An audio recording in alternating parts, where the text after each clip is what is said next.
Hey guys, welcome back. So I gotta start off with a preface that you may have noticed in the last couple of videos, which I recorded all in the same setting. I was sniffling a lot, and today that sniffling has turned into a pretty bad cough. So I don't know how long I'm gonna be able to do recording today. I do want to play, but obviously speaking is agitating my throat. And so I can't promise how long I can last. I did medicate up a little bit, and it's kicked in, and I'm feeling great right now. But I gotta warn you, I'm definitely not feeling 100%. So I guess it's a testament that I am having fun. And I just wanted to say a couple of things. There were 3 comments that came up. The first one was, I finally understand John Butterfield's clarification. And my apologies to those of you that have been trying to explain it to me, and I even went to the link and understood it incorrectly the first time. A big thank you to, oh gosh, I can't remember who it was, but somebody took the time to explain it to me, and it made total sense once he explained it to me, and I apologize, but whoever you are, thank you.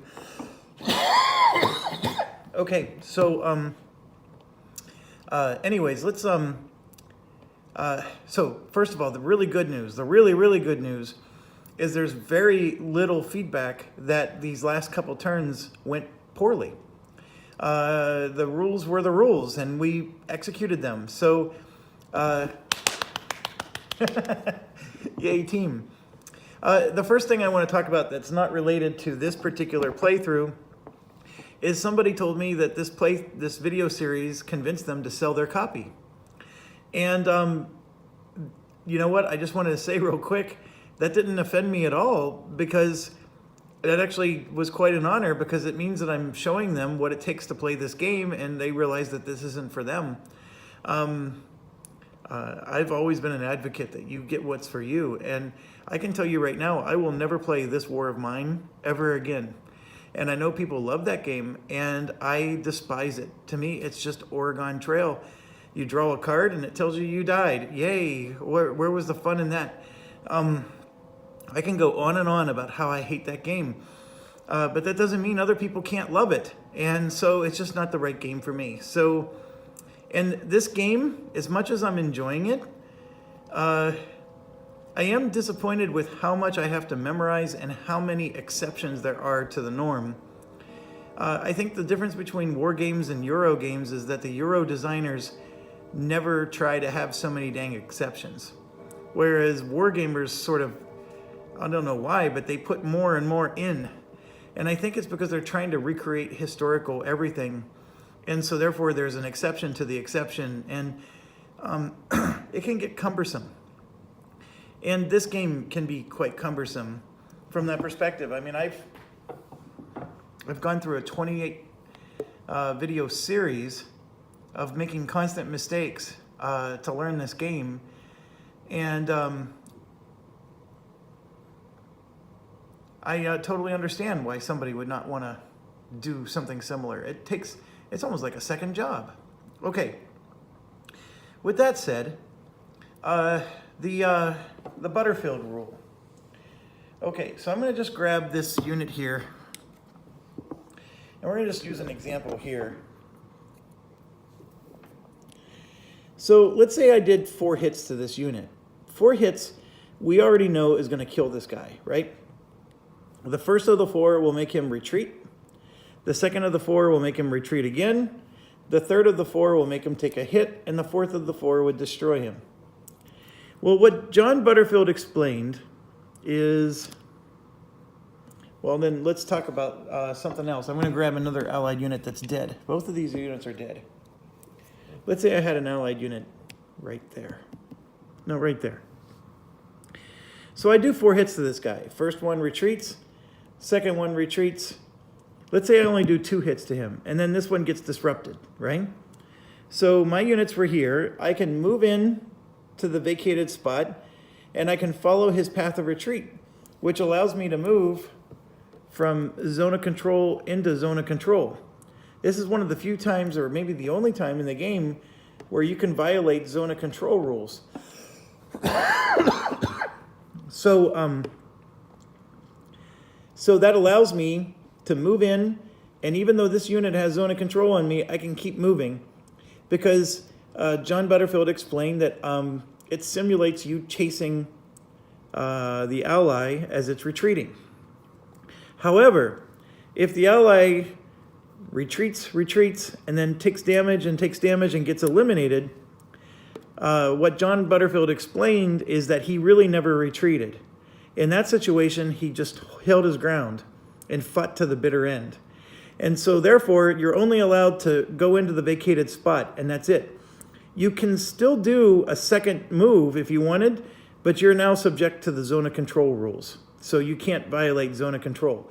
So if I wanted to do a second advance and go here, I could, but I couldn't go there. I hope that makes sense. So if you ever fully eliminate a unit, and you do the advance after combat, you have to be mindful of zone of control if you fully eliminated it. If that unit really retreated, then you can just plow right through and violate whatever zone of control you'd like. That's the Butterfield rule. And so thank you guys for being patient and explaining that to me multiple times. It's not in the rule book. So you just have to know that, and it is on Board Game Geek. It's quite well documented there. Okay, the next one is a question somebody asked, and I think they thought that maybe I got something wrong, and I think I adequately answered it. So this is just a replacement unit. Let's say I'm moving towards this, and I go here, okay?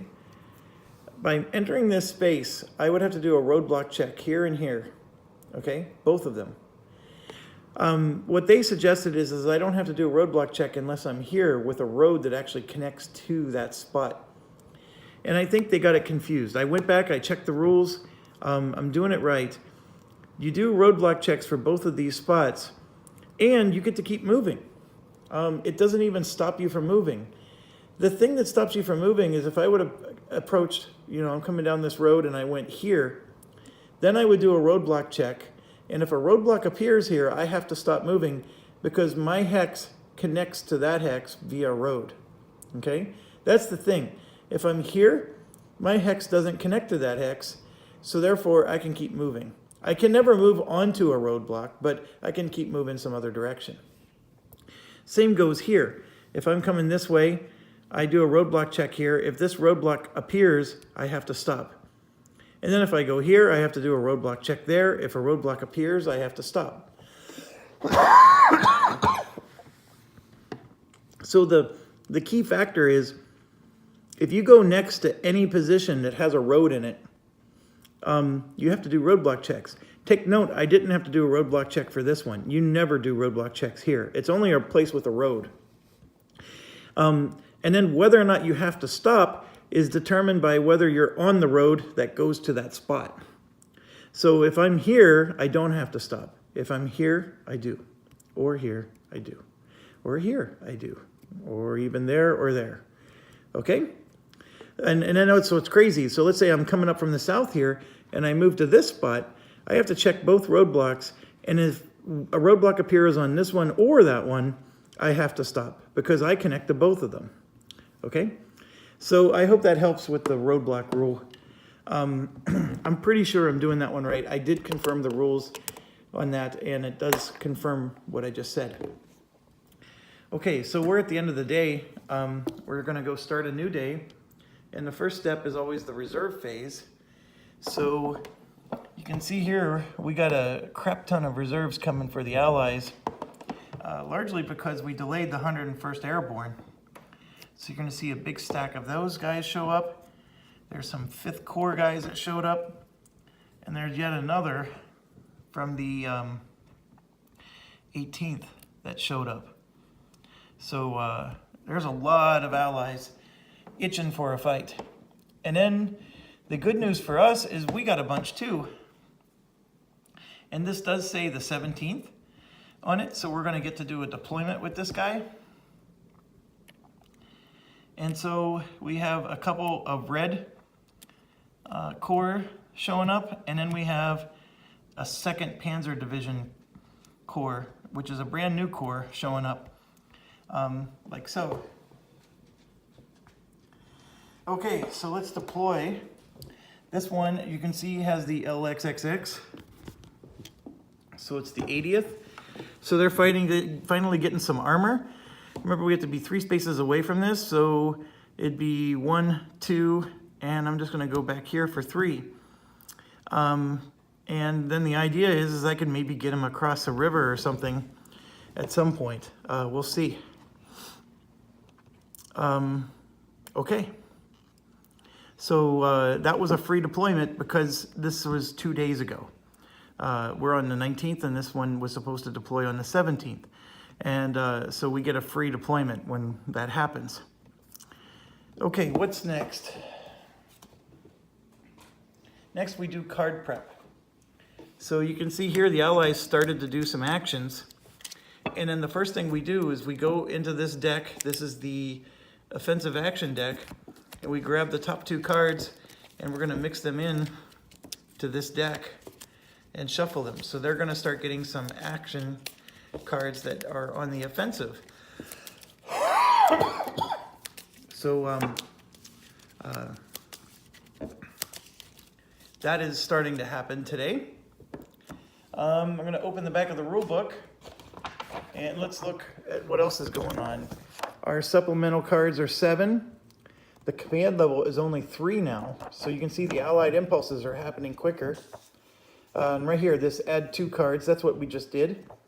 The FAR just increased, well, actually it was already 4, but it's still 4.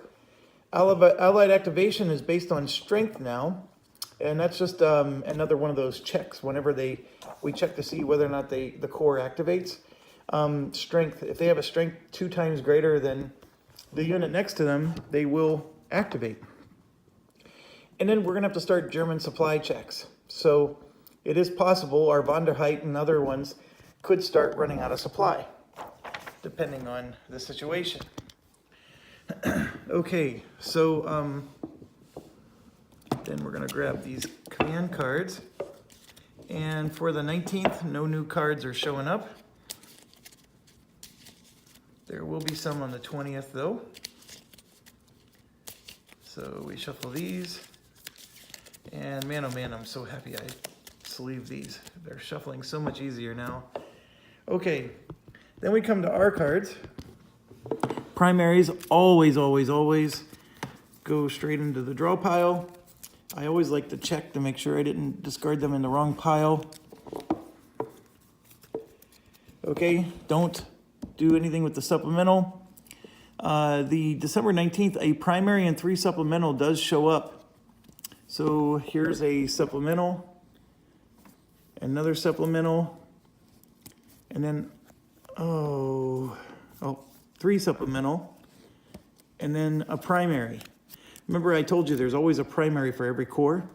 Well, we're getting a whole new core, so of course you get a whole new primary. So now the way this works is the primary, of course, is going right into my primary deck, and then these supplemental ones go into the supplemental deck. And we're not sure we're going to draw them because I now have to shuffle this supplemental deck. So I may not get the new supplemental cards this turn, but they're now added to the pool. And if I remember correctly, we're going to draw 7 of these. So 1, 2, 3, 4, 5, 6, 7. There's a stack of cards that we didn't get, and then these are going to go back on top. And here's our 7 cards, and we're going to shuffle with our primaries.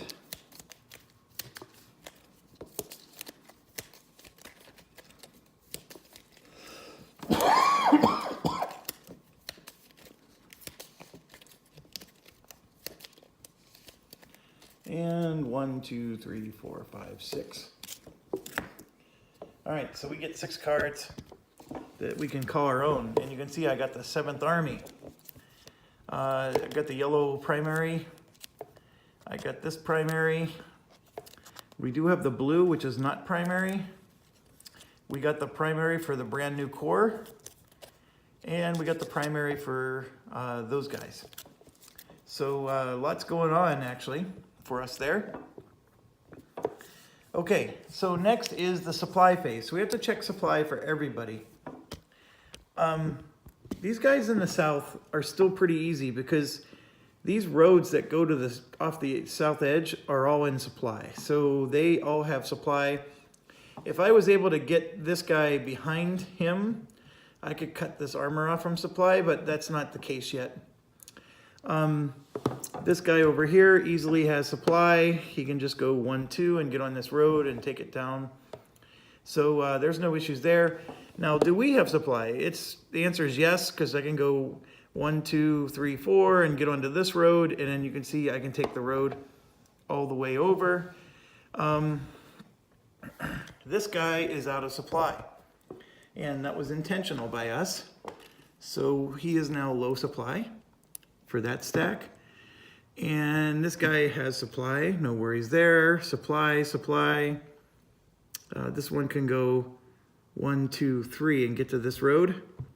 This guy is the same deal. He can go 1, 2, 3, 4 and get to that road. This guy can go up here. No, he can't go there or there. This guy is out of supply. He's surrounded. So we were able to get him too. So 2 guys are out of supply for the Allies. Everybody else, you can see we got supply for. Okay? So now we do the command phase, and that is us.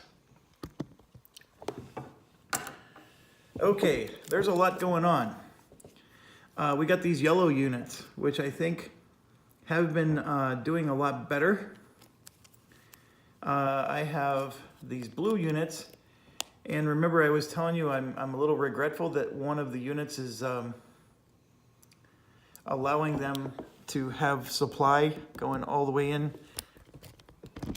This blue unit moved forward, and so that's allowing supply to get in. And so Allies technically have supply. So there's a part of me that wants to close that gap. I can, if I played this card, I would be deploying this new core. Not the worst idea in the world. The command level is 3. So if I play a 2-cost command level card,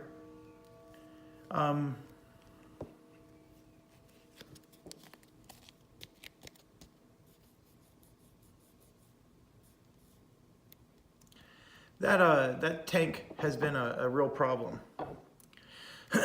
So I'm going to play this card, and I want to get my situation fixed here. And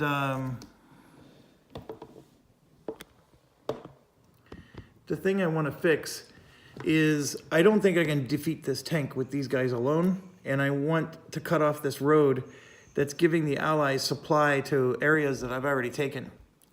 And in fact, since I've already taken them, I can do something like this to show that these cities are mine. I haven't been doing that because it covers up the hold value, which is sometimes used for the AI. But that's the idea, right? Is that we have control over it, and until an Allied player actually steps foot there, it is ours. Okay, so with that said, I think what I'm going to do is I'm going to come back here to reinforce this situation, and then these guys, I can't move them across the river because that's leaving one zone of control to go into another, but I am going to go back to here, which costs me 3 movement points. And I could try to cross that river, but remember, only 1 unit. Well, actually, I can't. I have to spend all my movement points to do that. So all I'm doing is backing away from that armor. I'm forcing them to move towards me. Now, I would love to take this armor out. Why not? Because there's a 5 victory point city here. But I just really don't think I have what it takes to take that out right now. So I'm going to back up. And one of the things I'm contemplating is backing up in such a way, like this would be 3 movement points. Could I get to here? And the answer is no, I can't. So I'm just going to back up together to there. And that now cuts the Allies off from having access to here. Okay, so I'm not sure it's the smartest thing in the world, but that's what I'm going to do. Now, can I do assault coordination? I'm going to check. I do have assault coordination, but it's at the expense of deploying this brand new corps, and I'm not sure I want to do that. My thoughts were, is if I had assault coordination, I would attack this. But that's all I'm going to do, is just move my units and get us positioned to be more defensive. Okay, so then the next one I'm going to do is this one, because we were setting these guys up to do something great. It was MAGA. We're going to make German great again. And this is going to move across. This is going to move across.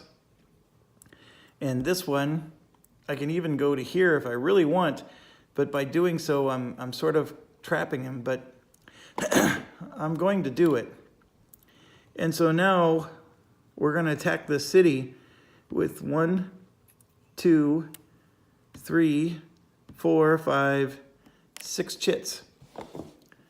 So 6 chit maximum and 2 chit minimum. And we have 5, 7, 9, 11, just 1 from here, 12 to 3, so that's 4 to 1 odds. So I like the 4 to 1 odds. One of the things I forgot to do, you're supposed to do that at the end of the turn, and anybody who was disrupted would have been undisrupted. So my apologies. These go away. I don't think anybody else was disrupted. Okay, so shuffle, shuffle, shuffle. We're going to draw 2 minimum. Bing and bing. Oh, sorry. I'm supposed to see what their combat card is. They do get artillery. So that sucks. And I don't think we were going to play any of our combat cards. No, I actually liked all of our cards.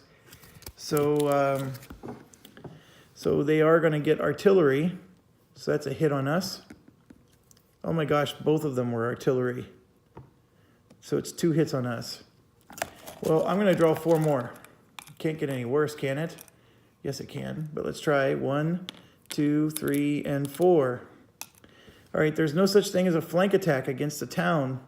So that's out. Allied air power is out. We're 1 away from a large attack. We only have 6. So that's out. We are not greater than 8 to 1. We're not less than 3 to 1. We're not greater than 8 to 1. We do have 4 to 1. We do 1 hit to him, but his town blocks it, and he does 2 hits to us. And this is just like before. The worst luck on the planet, folks. We now take hits with 2 of our guys. Absolute awful luck. There was no reason that that guy was supposed to do 2 hits to us. It was all because of this artillery card, and I can't say anything nice about it. Okay, so now it's their impulse. And you can see here's the 18th, and right there, deploy all core reserves. This is going to be monstrous. I'm just warning you now. So we have to do what's called method A first, and then method B. And just to give you an idea of what's deploying, I'm going to put them right here, and you're going to see we have, these guys are strategic, so they're going to be top priority. We have all of these guys deploying, and all of those guys deploying. And they're going to deploy in order, so this is 2, 3, 7, 9, 8, 10. So they're going to deploy in that order. And then this is 6, 15, 16. Now, the 6, 15, and 16 are going to deploy first because they have the S on them. And then this stack deploys second. So technically, I'm just going to make 1 stack that looks like that. That's the order they're deploying. Okay, so method A, requires us to look for any empty position hex that is not next to an ally, that is proximate to a German, and is not in threat of being surrounded. Okay? There's a few other ifs there, but those are the primary ones. So, for example, and it's going to need to be within 3 hexes of the same division, which doesn't exist. Well, actually, no. These top ones are the 82nd division, so that means 3 hexes from here. Okay? So that's the priority. This is proximate to these, but those are already next to an ally, so not going to happen. However, if it's got a 5, it works, but that's not proximate to us. We can't move here, but they would pop up here even though they're next to an ally because it's a 5. So it's got to be within 3 of him, and you can see there's nowhere proximate. This is close, but it's next to somebody. So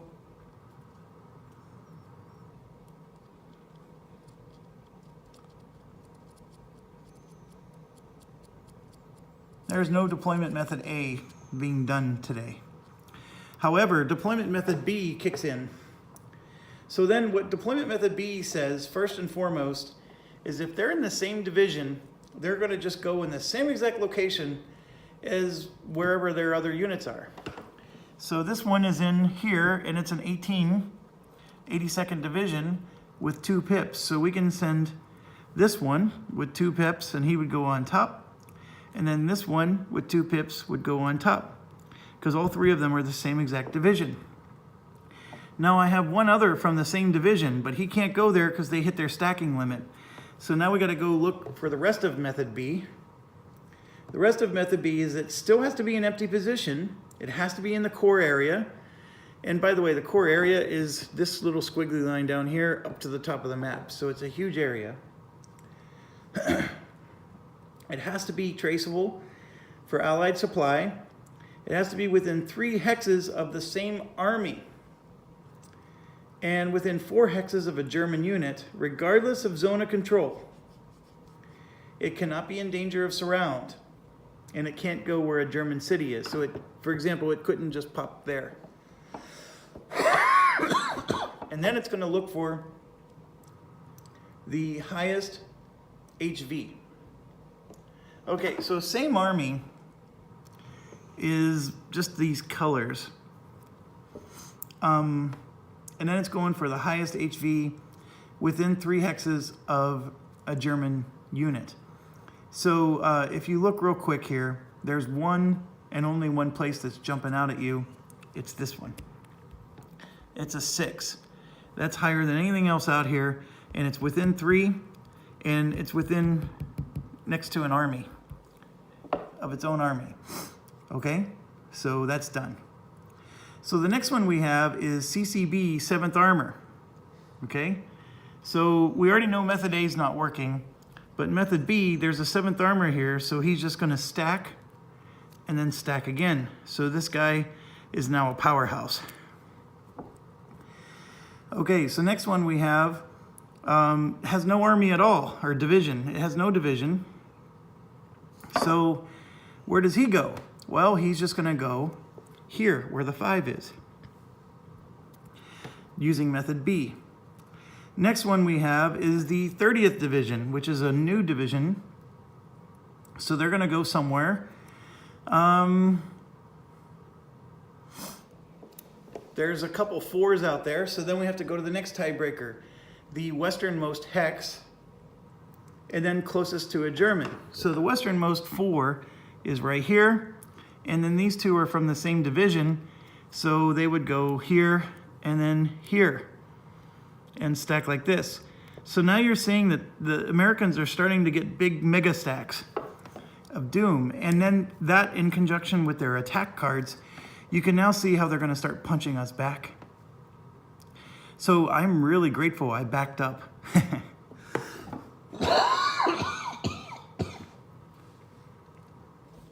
And I warned you that this was due. we got really lucky that these guys hadn't deployed up to this point. So for them to last this long was a real blessing for us. But for example, this traw point or whatever it's called, it's now become very difficult to take.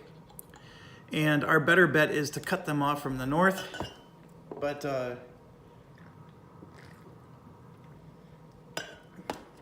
we've definitely met our match. Let's put it that way. Okay, back to our turn. I only have 4 cards, so I need to draw 2. These are the 2 I drew. And I do like the fact that I got another one of these, so maybe I can try again. I'm a little perturbed that we took hits the last time, but we'll see. So I can activate the yellow or I can activate the purple. I think I want to, out of curiosity's sake, get the purple going because I have these roadblocks and I want to see what happens. So I'm going to activate the purple. Okay, so the first thing that happens is these 2 roadblocks are going to fire. So if I roll a 2 or less, this is going to get reinforced with a reserve unit, and it's going to be from the 101st Airborne. So let's not roll a 2 or less. I rolled a 3, which is good enough. So this one just disappears. This one's going to be a little harder. That's a 3. I rolled a 5, so that one disappears. So good stuff there. I'm just checking to make sure. Yeah, I did it correctly. Okay.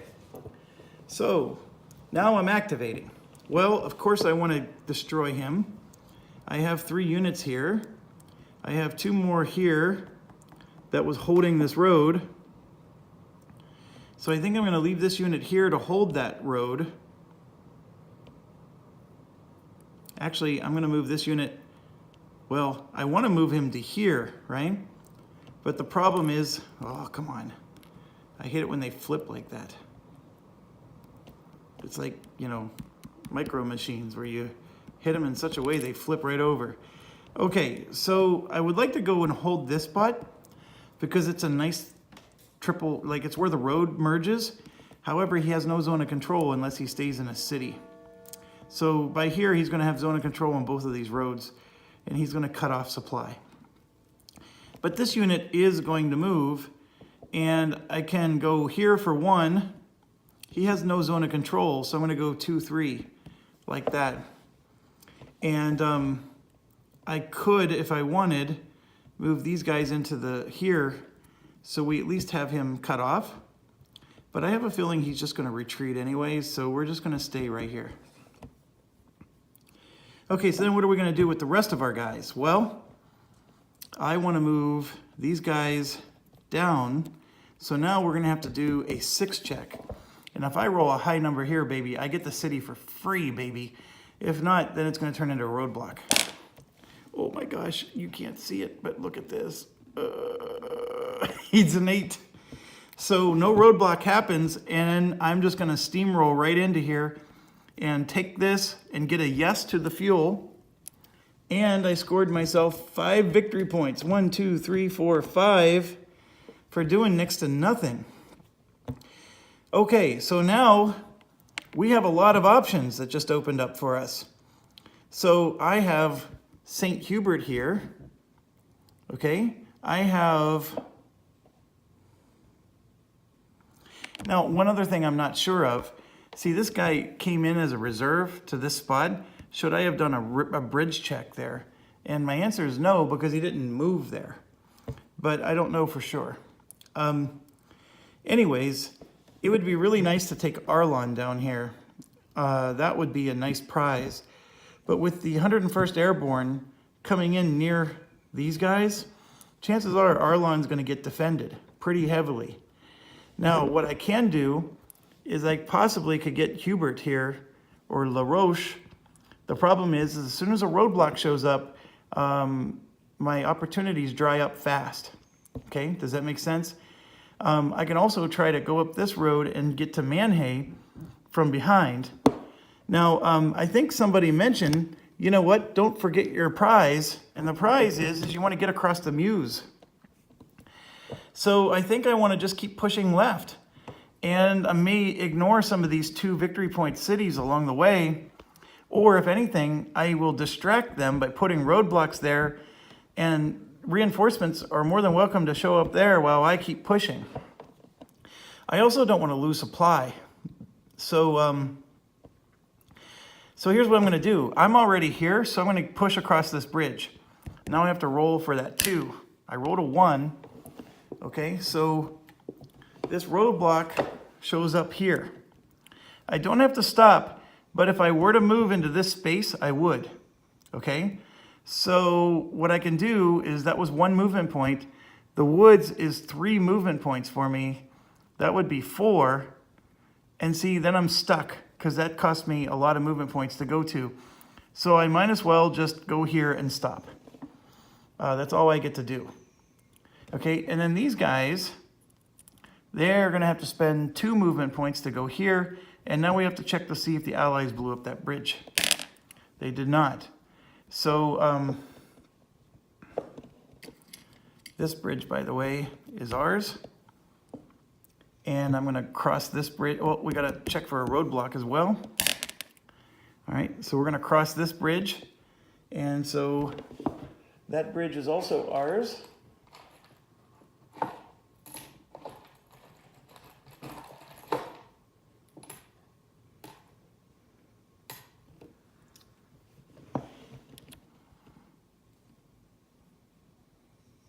So both of those bridges are ours. And that was, what, 3 movement points. So we can go, I'm just looking at the squiggly lines here. We can go 4 and then 5. And let's see if we can get lucky again. I got to get bigger than a 5. No! So another roadblock shows up in La Roche. Okay?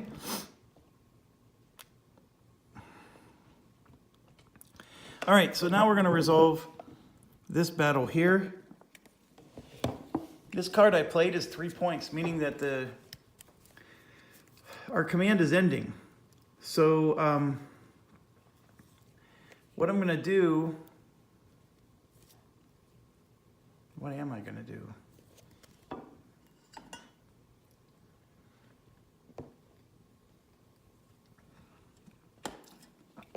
Three, 5, 9, 12. So 12 to 2 is 6 to 1 odds.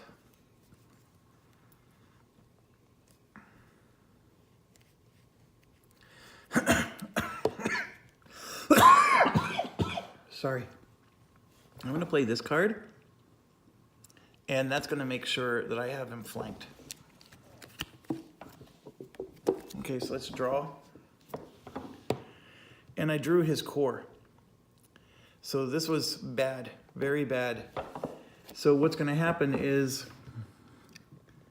he's going to get an undetected defender.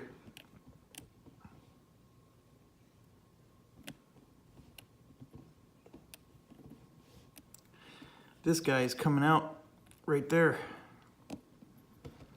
So now it's no longer 6 to 1 odds, and we have a minimum of 3 chits. We have to draw, and we have 1, 2, 3. 1 more for being elite is 4, and then 1 more is 5. So 3 minimum, 5 maximum.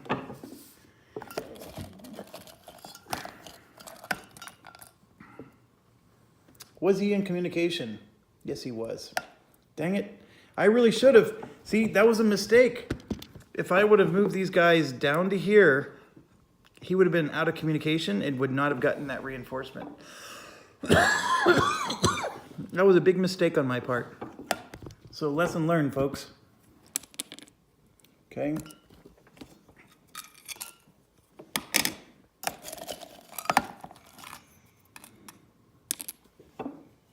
All right.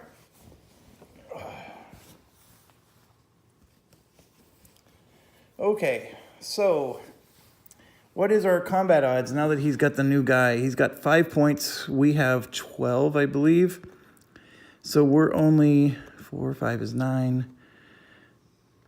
Hold on, 5, 10, 14. Oh, we're 17. 17 to 5 is 3 to 1 odds, so we hit. He's not in a city or a town. He is in a forest, so he cancels the hit. We do have artillery. No, we don't. We have flank. So I'm going to draw 2 more.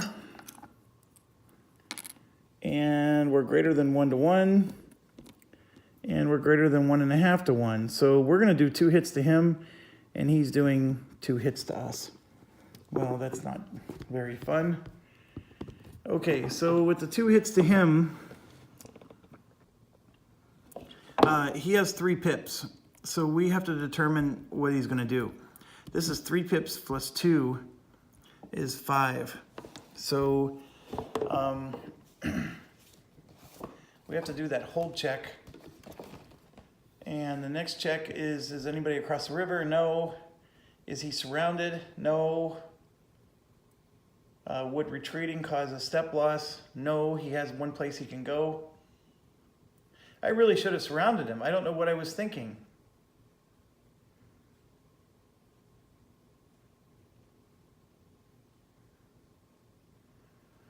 You know, I'm telling you, because I'm sick, I didn't think this through. I told you, well, he's going to retreat anyways. Well, if I would have surrounded him,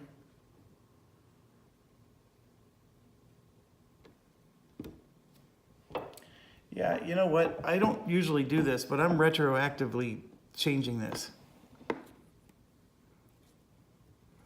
It just makes no strategic sense to not surround him. I would have spent 1 and then 4 to surround him. Actually, I didn't even have to do that because he's bracketed. I would have just gone here and surrounded him. So he would not have gotten his reinforcement, and that's it. He had a tank battalion, which just gives him an extra strength and armor, and so that doesn't change the outcome of the battle at all. We still do 2 hits to him, he does 2 hits to us, but because he can... So this is now 2 plus 1 is 3. And then plus 4 is 7. And so I rolled a 4.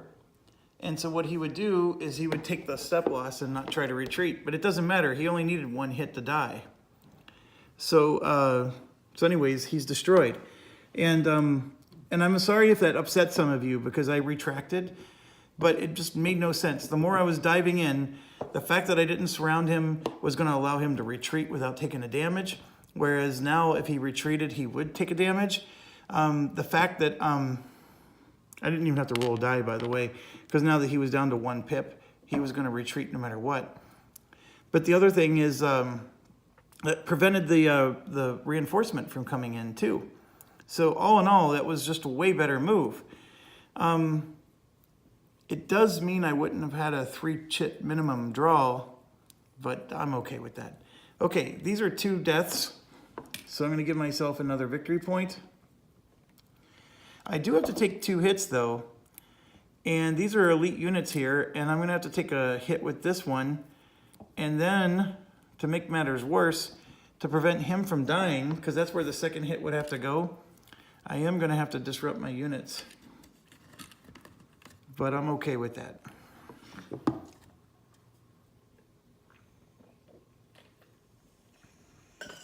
I finally eliminated a unit. And so, lesson learned, always, always cut off their communication. Always, if you can. Okay, so that's my turn. I have 4 cards. I'm going to draw 2 more. Ooh, and look, I got another set of those. So I'm sitting pretty there. It is now their turn. The one good news about drawing this card is you would see this is going to deploy all their reserves. So by drawing it as a combat tactic, they lost their opportunity to deploy. So now we got this one, and he's going to deploy his reserves. He does have 2. So let's go and check it out. It's 1st Division and then 9th Division. Remember, we do deployment method A first. And there's no German proximate unit because no German moved since the last time we did this check. So then we're going to go to method B, and 1 is going to deploy where 1 is. And that's here. Okay, and then this one is 9. He's going to deploy where 9 is, which wants to be here. But let me back up. I got to check.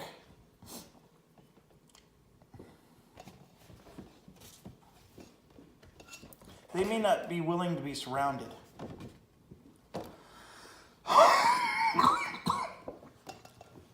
They go in a hex occupied by a unit in the same division that's in communication and supply within stacking limits and not in danger of surround.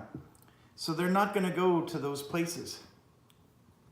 Instead, what they're going to do is go to position 4.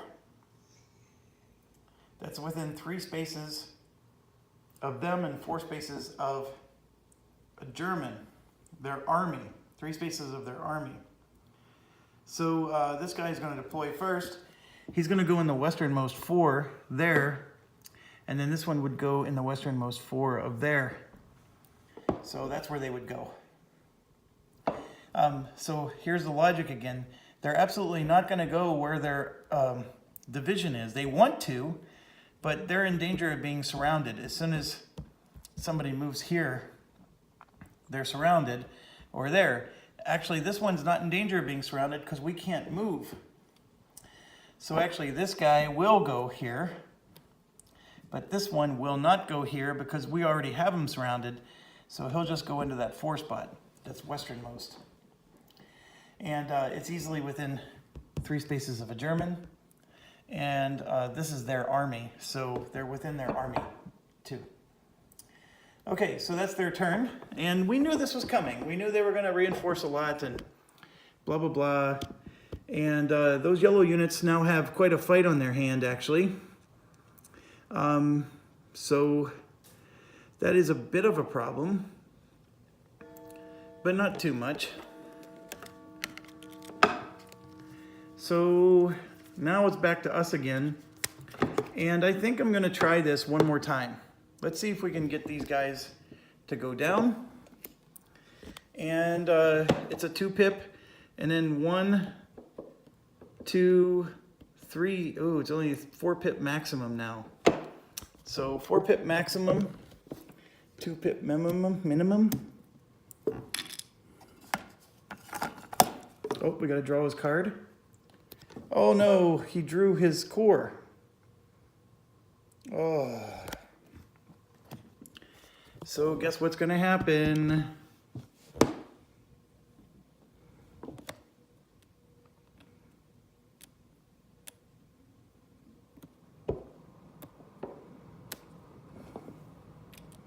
This guy shows up right here. And our days are done. So it's a 2 chit minimum, and we just got to hope we survive without getting destroyed. Allied air power, large attack, not going to happen. Is the defender elite? No. Is the defender green? No. So nothing happened.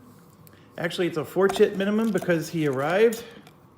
This armor arrived. So is there attacker artillery? No.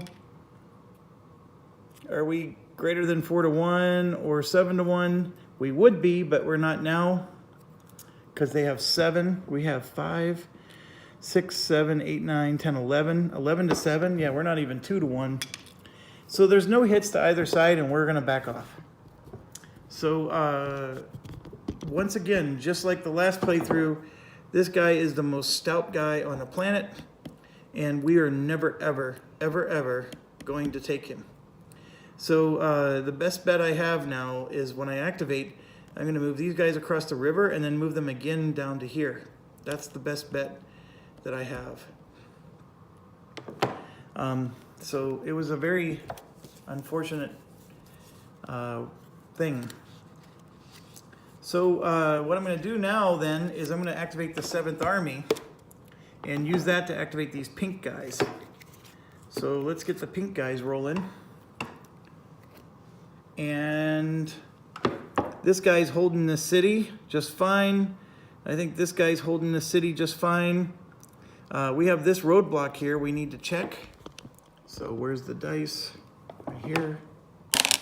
I rolled a 3. So this roadblock goes away.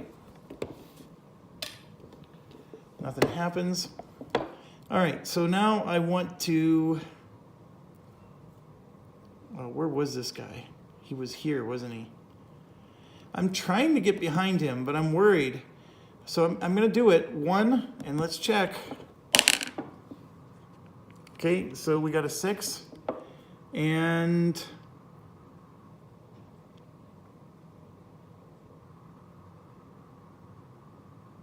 I can't get behind him. The best I can do is this, 2.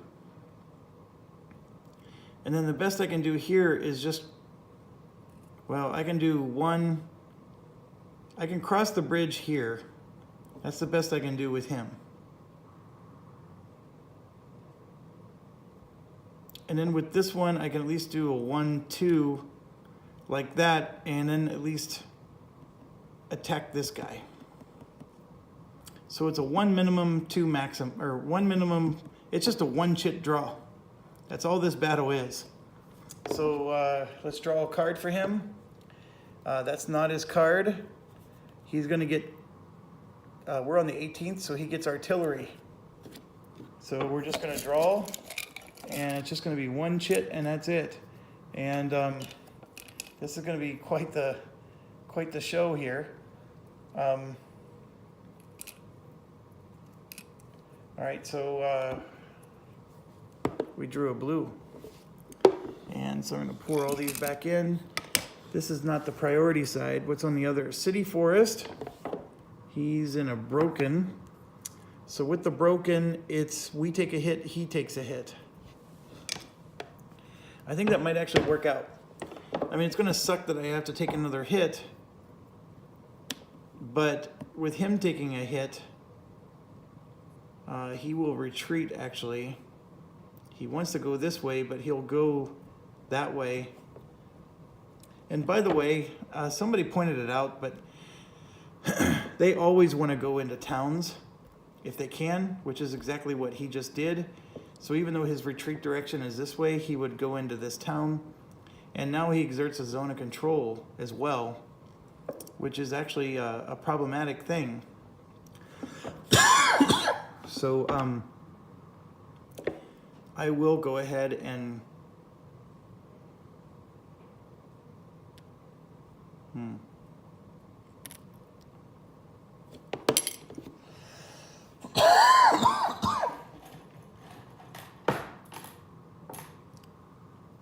I don't know what I was thinking with that battle, but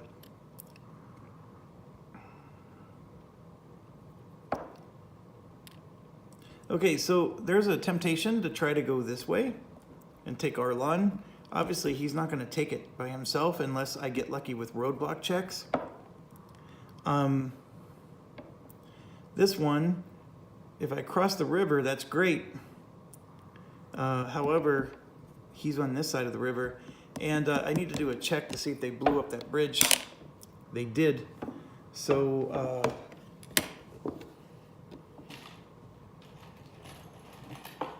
it's really hard to keep track of which marker is which, but this bridge is blown up. Okay, so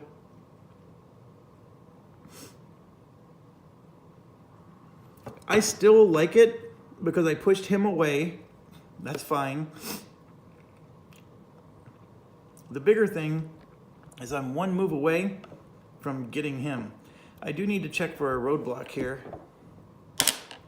Oh, that was almost a 1. Almost. All right, so nothing happened, and so we're fine.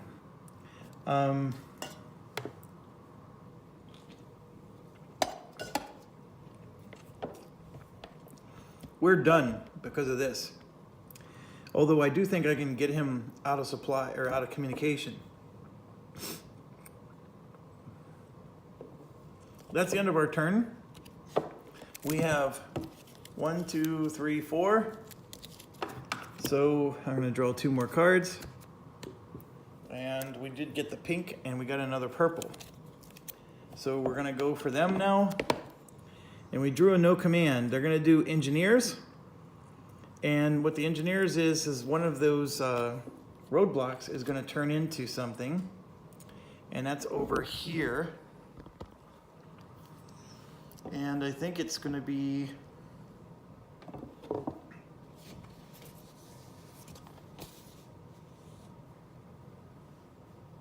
highest HV hex. This one. So who's closest? 1, 2, 3, 4, 5, 6. 1, 2, 3, 4, 5, 6, 7, 8, 9, 10, 11, 12, 13, 14.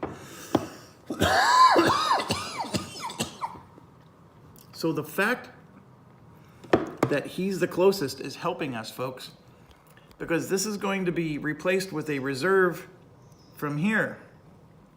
Unfortunately, there's no reserves. There's no reserves over here from that division. So it's not going to happen. Now, it is possible we can grab an out of contact one, which is a whole new rule that we've not discussed yet. And I'm trying to find where that would even be defined on the player aid.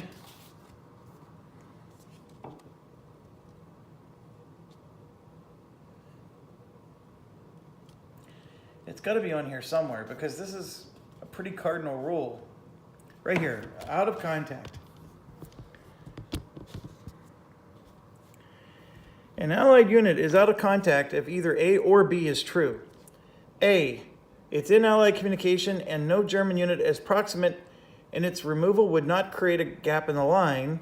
Or B, it's in allied communication, not surrounded, and it is the lowest numbered unit in a stack containing at least 5 steps or 8 strength points. If out of contact, the unit may be taken as a command card reserve. Only method A and only 18 plus, an undetected reinforcement or roadblock reserve when no eligible units are in the box. Okay, I have a feeling somebody's going to be out of contact. So let's go figure this out. All right, so it says that if they're the lowest unit in a strength of 8 or more, so right here you can see this is a strength 12. So one of these guys is considered out of contact. Okay, the next one that it says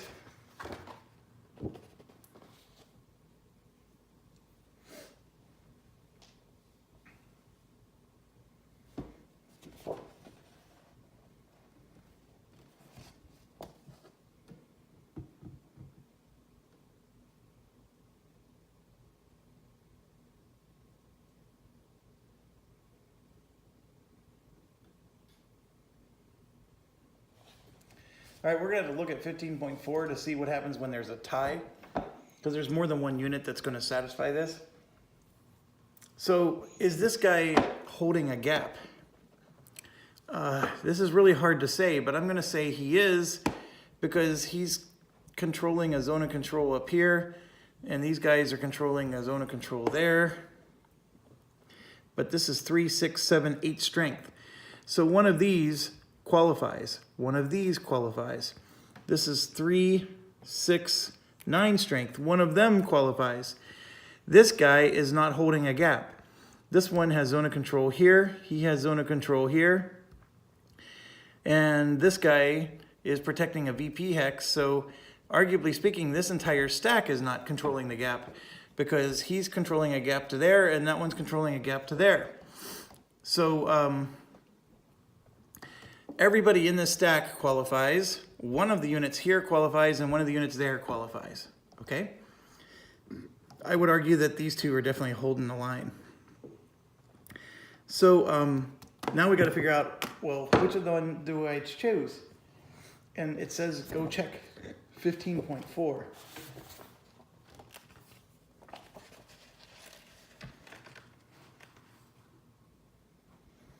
If more than one is available, select a reserve unit before it out of contact. If possible, take a unit in the same division as the closest allied unit.